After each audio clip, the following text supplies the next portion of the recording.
एक आला मकाम पे फाइज पाकिस्तान का नाम रोशन कर रहे हैं। बहुत सारी तालियां।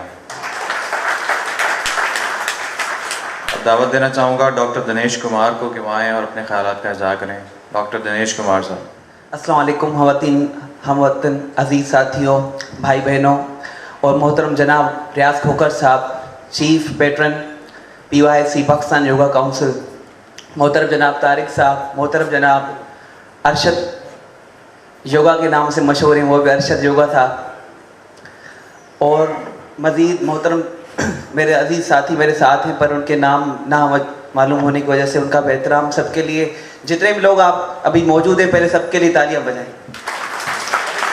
अपनी मौजूदगी का एहसास करवाना चाहिए। सबसे पहले बेहद आज खुशी हो रही है मुझ जैसे यंगस्टर जवान आदमी को कि पाकिस्तान में योगा काउंसिल का एहतमाम कराची शहर में हमारे यहाँ हो रहा है। हम निहायत ही मशगूल हैं मोहतरम जनाब रियाज खोकर साहब से, जिन्होंने लाहौर में ये एक आगाज़ किया पाकिस्तान योगा काउंसिल का और यहाँ कराची तक ले आए। और ये बात कराची में करना काउंसिल की लोग बहुत सारे पार्ट्स में सिखा देते हैं पर कोड ऑफ कंडक्ट नहीं था। आज इन्होंने बहुत अच्छा एक स्केड्यूल बनाया है, किस तरह करवाना है भाई, आसन को, प्राणायाम को और उसको ध्यान, 3 चीज़ों को किस तरह साथ ले चलना है, एंडिंग कैसे हो, स्टार्ट कैसे हो, टीम कौन सी होगी, कोड ऑफ कंडक्ट हर चीज़ का होना कितनी बेहद ज़रूरी बात होती है। और इन्होंने ये आज बनाया तो इनके लिए निहायत ही हम मशगूल हैं। प्लीज़ इनके लिए तालियों के ज़ोर से बताएं कि आप कितनी खुश हो। तो मैं भी खुद 6 साल से योगा ट्रेनर हूँ और डॉक्टर हूँ, फिजियोथेरापिस्ट। तो क्योंकि इन्होंने थ्योरेटिकल बहुत सारा बैकग्राउंड है योगा का, उन्होंने कुछ लोग भाई जो पहले आए थे सर हमारे, उन्होंने बहुत अच्छा कवर किया। तो मैं चाहूँगा कि आपको मैं मेडिकल पर्सपेक्टिव ऑफ योगा बताऊँ, क्योंकि मैं डॉक्टर हूँ तो मेडिकल पर्सपेक्टिव क्या है योगा का, तो इसके बारे में कुछ 10-15 मिनट अगर है तो मैं इसमें शेयर करूँ। मेडिसिन में, मॉडर्न मेडिसिन जो MBBS डॉक्टर्स पढ़ते हैं, जितनी भी मेडिसिन आप बड़े बड़े अमेरिका के डॉक्टर्स, यूरोप के डॉक्टर्स, आज जिन्होंने एलोपैथी पढ़ी है, एलोपैथिक मेडिसिन सिस्टम से पढ़ा है, उन्होंने खुद एंड रिजल्ट में अभी बुक्स लिखी हैं डेथ बाय प्रिस्क्रिप्स, कि जितनी उस किताब में उन्होंने लिखा है, बड़े बड़े डॉक्टर जो हैं, लिखा है कि जितनी अमवात, मौत, दवाओं, इलाज, जो दवाएं खाई जाती है इलाज के लिए, बीमारियों से नहीं हो रही, जो बीमारियां हैं उतना इंसान को नहीं मार रही जितना उनके लिए दवाएं खाई जा रही हैं उतना वो मार रही हैं। दुनिया में अभी एक बड़ी लहर उठी है। लहर क्या उठी है? हर जगह पे एक बहस हो रही है कि भाई अल्टरनेटिव मेडिसिन क्या होनी चाहिए, मुतबादिल रास्ता क्या होना चाहिए, क्योंकि दवाएं तो फायदा दे नहीं रही। अगर आप स्टमक में, अगर आप जोड़ों में दर्द है, किसी को अर्थराइटिस है, घुटनों का मसला है, एज 45 हो गई, खवातीन में अक्सर मसला होता है, अभी उसको डॉक्टर के पास जाओगे वो क्या देगा भाई, एनसेड देगा, non steroidal anti inflammatory drugs, उसके साथ एक पेन किलर दे देगा, उसके साथ एक विटामिन डी की गोली दे देगा, यही देते हैं मोस्टली। होता क्या है, आप 15 दिन एनसेड खाएंगे, 15 से 20 दिन आपके स्टमक में जलन होना शुरू हो जाएगी। वो एनसेड अल्सर काज कर देती है। आप गए एक मसले के साथ लेके आएंगे, 15 दिन बाद दूसरा मसला। मेरी वालदा खुद अर्थराइटिस है, वो एक हफ्ता दवाई खाती है, नहीं खा पाती, उसको मैं समझाता हूँ योगा कर। तो ये अर्थराइटिस का एलोपैथी मेडिसिन में बड़ी तरक्की हुई है। किस में हुई है? डायग्नोस में तरक्की हुई है, इलाज में तरक्की जीरो है अभी भी। डंके की चोट में, मैं खुद डॉक्टर हूँ कह रहा हूँ, इलाज में तरक्की जीरो है, डायग्नोसिंग में तरक्की हुई है। भाई पहले पता नहीं चलता था, आज एक्सरे आया, MRI आया, फिला आया, एंडोस्कोपी आई, बहुत सारी हजारों टेस्ट आ गई हैं। हार्मोन्स की टेस्ट की बच्चा नहीं हो रहा, इनफर्टिलिटी इसकी भी टेस्ट हो गई, डायग्नोस बढ़ाया है। इलाज 2% बीमारियों का इलाज है। जैसे आपको नज़ला हो गया, बुखार हो गया, खांसी हो गई, TB हो गई, कोई इन्फेक्शन हो गया, इसका इलाज है, एंटीबायोटिक हैं, कुछ दवाएं हैं, थोड़ा दर्द हो गया, आर्जी तौर पर इसका इलाज है। बाकी जो ऑर्गन्स की डिजीजेस हैं, जो उज़्वा हमारे बॉडी में है, उनका एक का भी इलाज नहीं है। आपकी किडनी फेल हो गई है, कोई इलाज नहीं है भाई, सारी उम्र डायलिसिस करवाओ। आपका लिवर काम नहीं कर रहा तो कोई इलाज नहीं, लिवर ट्रांसप्लांट कराओ, कौन करवाएगा? 10 करोड़ रुपए चाहिए उसके लिए, गरीब आदमी कहाँ जाए? लिवर खराब हो गई, कोई इलाज नहीं है। स्टमक खराब हो गया, IBS हो रहा है, बार बार वॉशरूम आ रहा है, कोई इसका इलाज नहीं है मेडिसिन में। हवा में नहीं बोला, मैं डंके की चोट पे बोल रहा हूँ। कोई डॉक्टर है तो मेरे साथ बात करे, डिबेट करें। कोई इलाज नहीं है। स्टमक आपका खराब है, कंटिन्यूस अपसेट रहता है, उसके लिए कोई मेडिसिन में इलाज नहीं है। हाँ, दही से कहेंगे इलाज है, बायो इंग्रेडिएंट्स उसमें होते हैं। तो आर्गन, दिल फेल हो गई, आपको दवाई रोज खानी पड़ेगी। अगर हार्ट बीट ज्यादा आ रहा है, बीटा ब्लॉकर दवाई दे देंगे, उससे फिर और नुकसान होते हैं।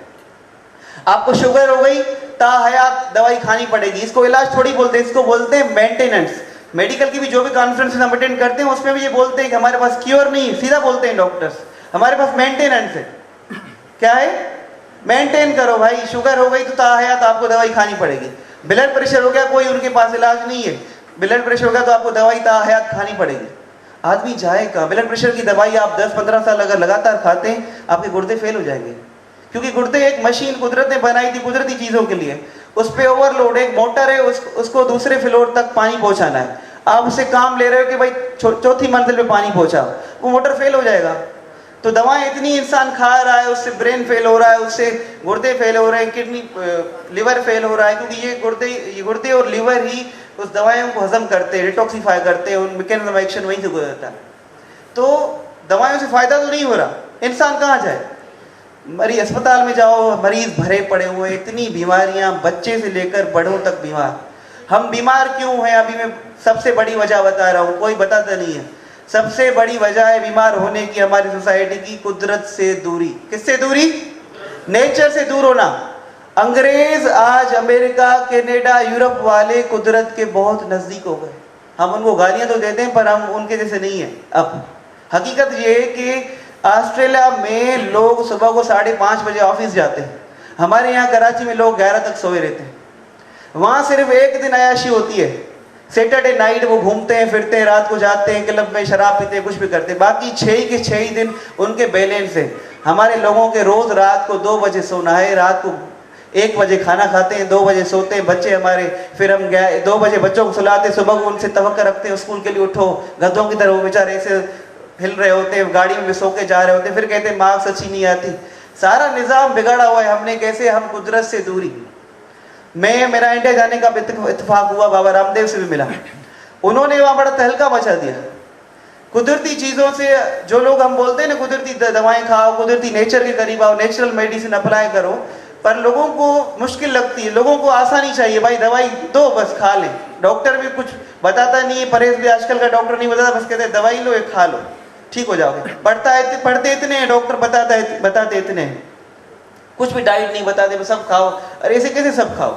मैंने कुदरती आयुर्वेदिक के कॉन्सेप्ट्स पढ़े, नेचुरोपैथिक सिस्टम पढ़े, उसमें नेचर होती है बॉडी की। भाई किस टाइम से किस टाइम तक आपकी नेचर वात वाली रहती है कि भाई हड्डियों के दर्द बढ़ सकते हैं, वो रात का वक्त होता है। वो सुबह के वक्त कफ पड़ा होता है तो उस वक्त क्या खाना चाहिए, दोपहर के वक्त क्या, ये मेडिकल डॉक्टर कोई बता नहीं सकता, ये योगिस्ट बता सकते हैं। आयुर्वेदिक जो मैगजीन अभी शाया कर रहे हैं हमारे रियाज सुपर साहब, इस मैगजीन में ये बातें होंगी। तो नेचर से दूरी।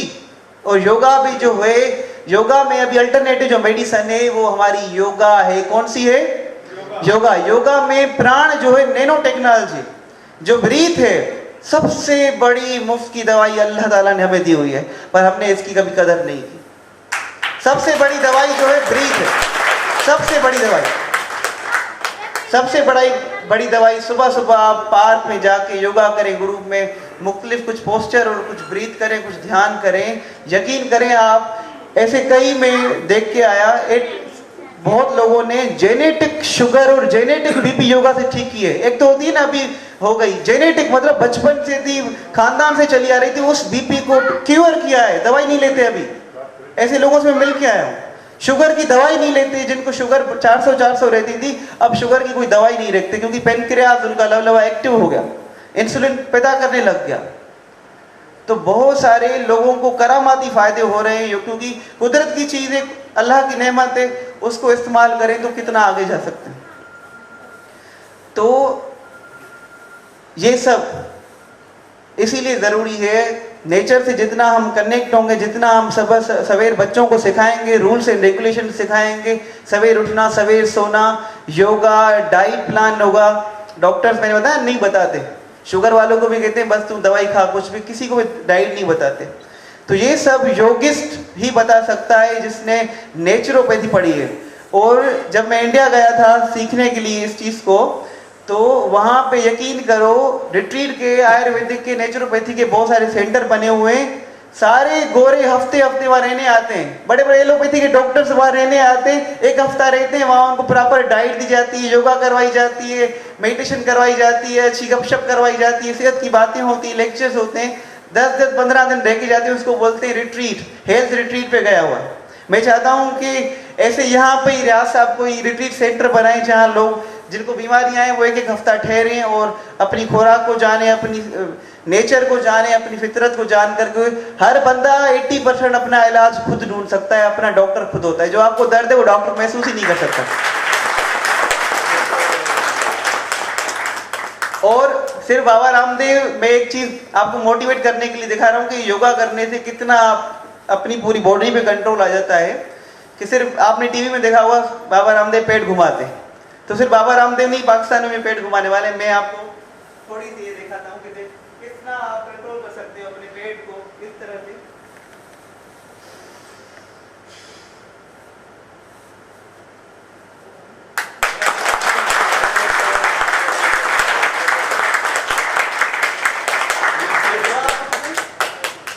आप अपने सारे आर्गन्स पे कंट्रोल कर सकते हो। लिवर, किडनी, ये नौली क्रिया है, ये जहर को भी चबा सकती है। आप जहर भी खा जाओ और उसको भी हजम कर लेगी। तो कितना फायदा है। तो मैं एंड में एक शायरी डेडिकेट करूंगा हम सब योगा के जो बाशिंदे हैं, हम योगा के सब जो कारकुनान हैं योगा काउंसिल के, उन सब के लिए, और स्पेशली रियाज होकर के साथ ये शेयर करूंगा, डेडिकेट करूंगा कि हम आपके साथ हैं इस काम में। मैं आपका मेंबर आज से बन गया हूँ, मैंने तारिक साहब को बोल दिया है, क्योंकि इतना बड़ा काम है। लोग बीमार हैं और कोई रास्ता नहीं है, मुतबादिल रास्ता योगा से बढ़कर कोई नहीं हो सकता। अभी तो इस बात की असली उड़ान बाकी है। अभी सर आपको बहुत आगे जाना है, बहुत काम करना है, बहुत जरूरत है आप जैसे आदमियों की। नहीं सर, मैं तो साथ हुआ। अभी तो इस बात की असली उड़ान बाकी है, अभी तो इस बात की असली उड़ान बाकी है, अभी तो इस परिंदे का इम्तिहान बाकी है, अभी तो इस परिंदे का इम्तिहान बाकी है, अभी अभी लांगा है समुद्रों को, अभी तो पूरा आसमान बाकी है। Thank you so much. आप हम आपके साथ हैं। Thank you so much. सबके लिए तालियां।